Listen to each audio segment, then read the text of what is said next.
పరమ పూజ్య దత్తపీఠాధిపతులు శ్రీ శ్రీ శ్రీ గణపతి సచ్చిదానంద స్వామీజీ మనకు ఆధ్యాత్మికంగా మానవ జాతికి ఎన్నెన్నో మార్గాలు ఆయన సూచించారు.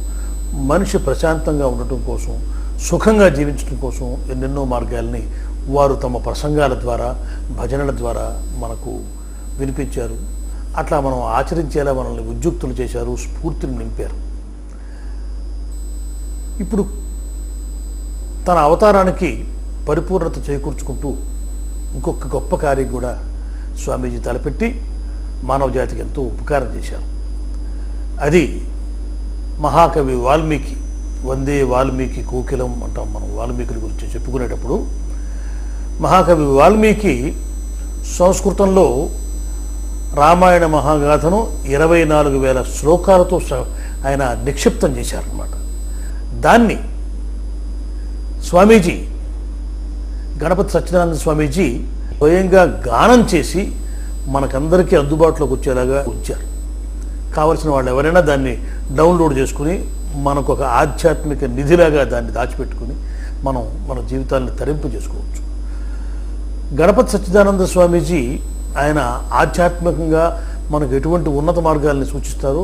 సంగీతపరంగా కూడా ఆయన చెప్పే మాటని సత్యం బ్రూయాత్, ప్రియం బ్రూయాత్, ప్రియంచ నానృతం బ్రూయాత్, ఏష ధర్మ సనాతన అనేది మనకి ఆర్యోక్తి. సత్యం చెప్పాలి, అది ప్రియంగా చెప్పాలి. ప్రియంచ నానృతం బ్రూయాత్, ప్రియంగా ఉంటుందని అబద్ధం చెప్పకూడదు.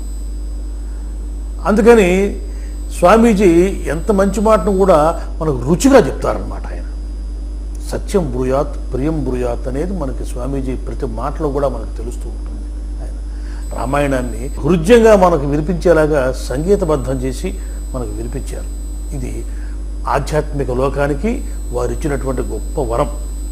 వారు ప్రసాదించినటువంటి ఈ వరాన్ని మనం అందరం సద్వినియోగం చేసుకుని ఒత్తిడితో అనుక్షణం సతమతమైపోతున్నటువంటి మన జీవితాలకు ఒక స్వాంతన చేకూరే విధంగా ఈ రామాయణ రూపాన్ని మనం ఉపయోగించుకుంటే మన జీవితాలు హాయిగా, ప్రశాంతంగా, స్వామీజీ మన జీవితాలు ఎట్లా ఉండాలని ఆశీర్వదిస్తున్నారు అట్లా మన జీవితాలను గడపచ్చున్న ఉద్దేశం.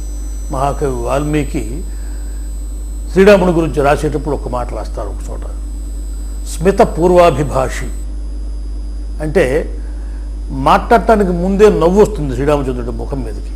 స్మిత పూర్వాభిభాషి, అభిభాషణకు పూర్వమే నవ్వు ఆయన ముఖంలో ద్యోతకం అవుతుందన్నమాట. అట్లాగే స్వామీజీ కూడా ముందు ఆయన మనకేం చెప్పకపోయినా ఆయన దర్శనంతోనే మనకు ఒక స్వాంతన చేకూరుతుంది. ఒకసారి ఆయన్ని చూసామంటే ఆయన మన వైపు చూసి ఒక్కసారి ఒక అనురాగపూర్వకంగా చిరునవ్వు కనుక నవ్వారు అంటే చాలు, ఇక ఆయన ఏం చెప్పక్కలేదు. మన జీవితం ధన్యమైపోయినట్టుగా. అప్పటిదాకా కొన్నంత సమస్య మన నెత్తి మీద ఉన్నా కూడా ఆ ఒక్క చిరునవ్వుతోటి, ఆ ప్రసన్న దృక్కులతోటి మనకెంతో ప్రశాంతత కనిపిస్తుంది. ఇవాళ ఆ శ్రీరామచంద్రుడు లాంటి ఒక చక్కటి నవ్వుని ఆయన ముఖంలో పొడిపుచ్చుకున్నటువంటి అది భగవత్ ప్రసాదమే తప్ప మానవ మాతృలకు సంభవించేది కాదది.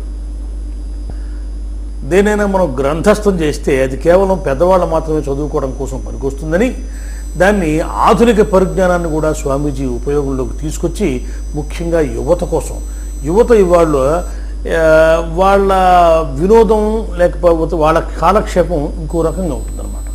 అటువంటి యువతకు కూడా బాగా చదువుకున్న యువతకు కూడా ఆధ్యాత్మికత వైపు సమయం కేటాయించే అవకాశం వాళ్ళకు దొరకట్లేదు. అసలు ఎక్కడ ప్రశాంతత దొరుకుతుందో కూడా వాళ్ళకి అర్థం కావట్లేదు. వాళ్ళ పని ఒత్తిడి అంతగా ఉంది యువతకి. అటువంటి వాళ్ళకు కూడా చక్కగా వాళ్ళకి ఏదైతే ఆధునిక పరిజ్ఞానానికి వాళ్ళు ప్రతీకలుగా ఉన్నారో, ఏదైతే ఆధునిక పరిజ్ఞానానికి వాళ్ళు ప్రతినిధులుగా ఉన్నారో ఆ ఆధునిక పరిజ్ఞానంలోనే యువత కోసం కూడా ఈ రామాయణం పనికొచ్చే విధంగా స్వామీజీ చేశారు దాంట్లో. కాబట్టి ముఖ్యంగా రేపటి భావి జాతి ఏదంటే ఇవాళ యువత. కాబట్టి యువత ముఖ్యంగా ఈ సదవకాశాన్ని ఉపయోగించుకొని వాళ్ళ పని ఒత్తిడిని, జీవితాల్లో వాళ్ళకు ఉండే ఒత్తిడిని మొత్తాన్ని కూడా దీని ద్వారా స్వాంతన పొందొచ్చు నా ఉద్దేశం. ముఖ్యంగా యువత దీన్ని బాగా ఉపయోగించుకోవాలని వాళ్ళని నేను కోరుతున్నాను.